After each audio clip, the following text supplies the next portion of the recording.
পয়লা বৈশাখের দিনে অগ্নিকাণ্ডের ঘটনা ঘটল ধূপগুড়ির ডাউকিমারি বাজারে। ব্যবসায়ী থেকে স্থানীয় মানুষের তৎপরতায় রক্ষা পেল একাধিক দোকান। জানা গিয়েছে, মঙ্গলবার দুপুর নাগাদ ডাউকিমারি বাজারের নাথুয়া রোডে একটি দোকান ঘর থেকে ধোঁয়া উঠতে দেখেন পার্শ্ববর্তী দোকানের মালিক ও স্থানীয়রা।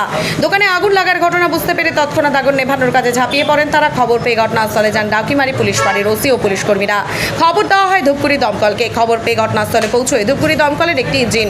তবে ঘটনাস্থলে দমকল পৌঁছানোর আগে স্থানীয়রা আগুন নিভিয়ে ফেলেন। জানা গিয়েছে, বিকাশ মণ্ডল নামে এক ব্যক্তির কসমেটিক্সের দোকানে এদিন অগ্নিকাণ্ডের ঘটনা ঘটে। স্থানীয়রা জানান, যে সময় আগুন লাগার ঘটনাটি ঘটেছে সে সময় দোকানটি বন্ধ রাখা ছিল।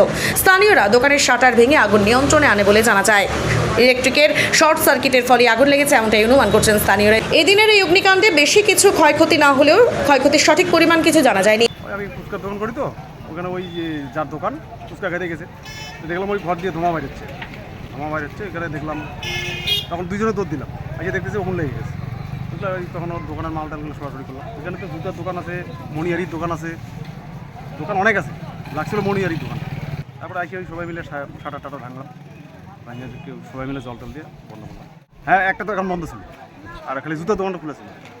শাটার সবাই মিলে ভাঙলাম, পাবলিক সবাই মিলে ভাঙে। তারপরে এটা আগুনটাকে নিভে দিলাম জল টল দিয়ে।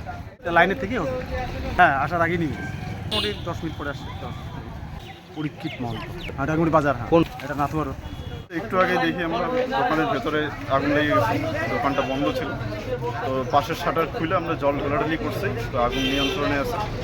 কসমেটিকের দোকান, শর্ট সার্কিট। আমরা সবাই মিলে জল ঢালি নিয়ন্ত্রণে আসছে। হ্যাঁ, পুলিশও আসছে। ডাউকিমারি এরকম ক্ষয়ক্ষতি সেরকম হয়নি, সিলিং টিলিংগুলো জ্বলে গেছে। সাথে 5-6টা দোকান, তো অনেক ক্ষতি হয়ে যেত। রাত্রে হলে বেশি হয়েছে। বিপ্লব আমাকে ফোন করে জানিয়েছিল, সেটা তো এখন বলা সম্ভব হচ্ছে না। সবাই যেটা বলছে যে শর্ট সার্কিট থেকে হয়েছে। আমি সকালের দিকে ছিলাম, তো যখন এই ঘটনাটি ঘটেছে তখন আমি ছিলাম না, দোকান বন্ধ করে বাড়িতে যাচ্ছিলাম। দেখছিল পাশের দোকান, ওরা জল দিয়ে অনেকটা নিভিয়ে দিয়েছিল। পরে ফায়ার ব্রিগেড আসছে, হ্যাঁ, ফায়ার ব্রিগেড আসার আগেই নিভিয়ে গেছে। সেটা কসমেটিক্স দোকান, বিকাশ মণ্ডল।